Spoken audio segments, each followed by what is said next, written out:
Modern SpongeBob gets a lot of hate, and honestly, it's not hard to see why. There are boring episodes, there are dumb episodes, and then there's nitwitting. This is the episode where SpongeBob literally removes his own brain just to join a club, where Bikini Bottom is reduced to rubble, all in the name of friendship, and where stupidity isn't just a punchline, it's the entire plot. This isn't just a bad episode, this is one of the most hated SpongeBob episodes ever made. Because this isn't just a case of lazy writing, it's a betrayal of everything that once made this show brilliant. It's the kind of episode that makes even the most forgiving fans go, okay, that's it, I'm out. And by the time we're done, you might just be saying the same thing. So, how did we get here? The episode kicks off with SpongeBob and Patrick riding unicycles straight out of Bargain Mart, crashing through aisles, knocking over shelves, and causing a scene. Even the store's loudspeaker sounds exhausted. We got SpongeBob in aisle 6. So I guess this is a recurring event now? Bargain Mart just casually has SpongeBob alerts the same way schools have tornado drills. Great start. Anyway, they eventually crash into a field of cardboard boxes. It's a classic SpongeBob chaos, or so we think, until Patrick starts pulling a string out of his eye for whatever reason. And just like that, we're already in body horror territory.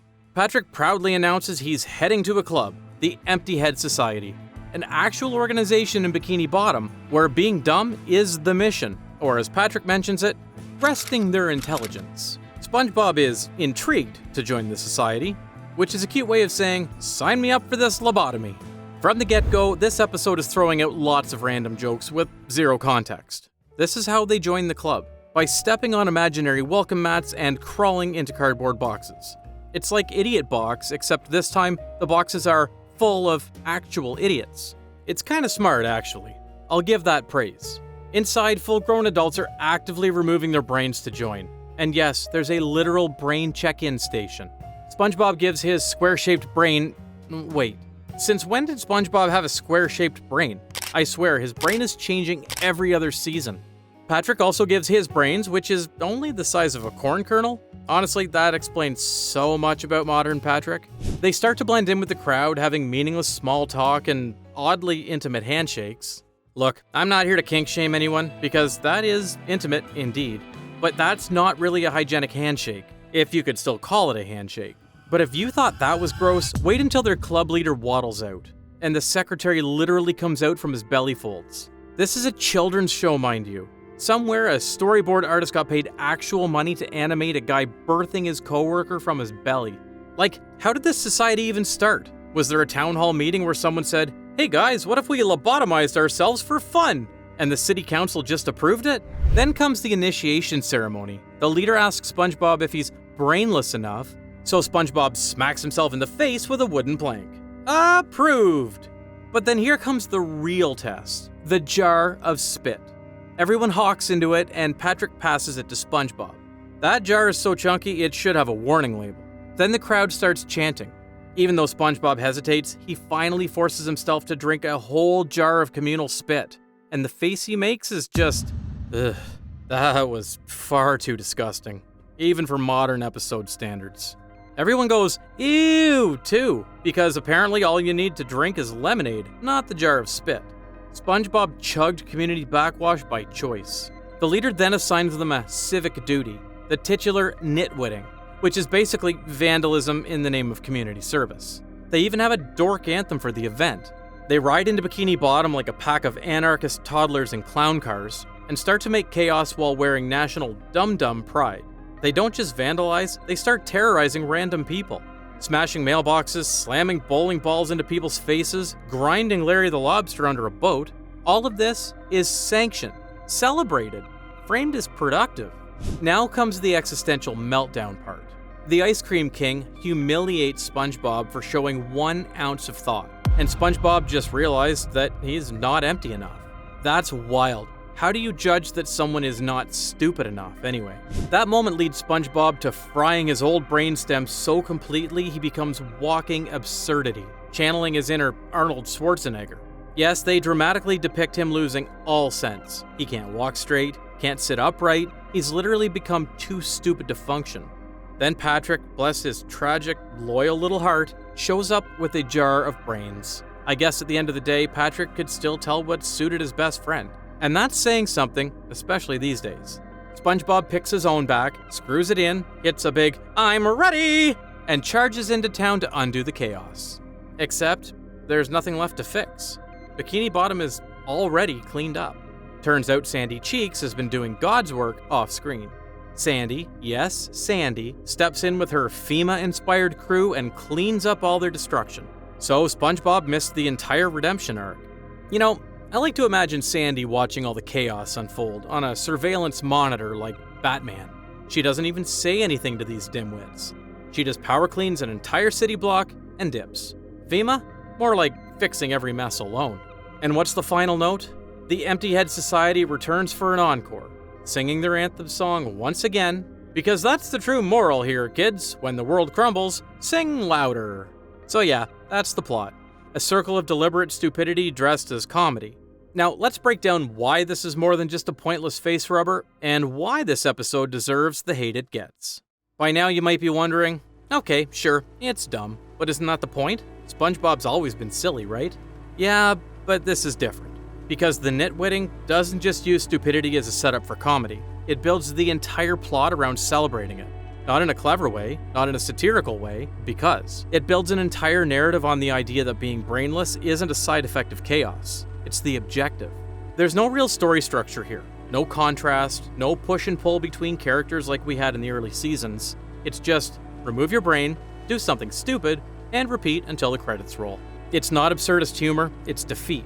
It's the writers throwing up their hands and saying, who needs logic or character arcs? Just make a few characters slam their head into a wall. That's content. Classic SpongeBob had weird plots, sure, but they were grounded in something. A character dynamic, a small moment of heart, an actual conflict. Take for example Idiot Box.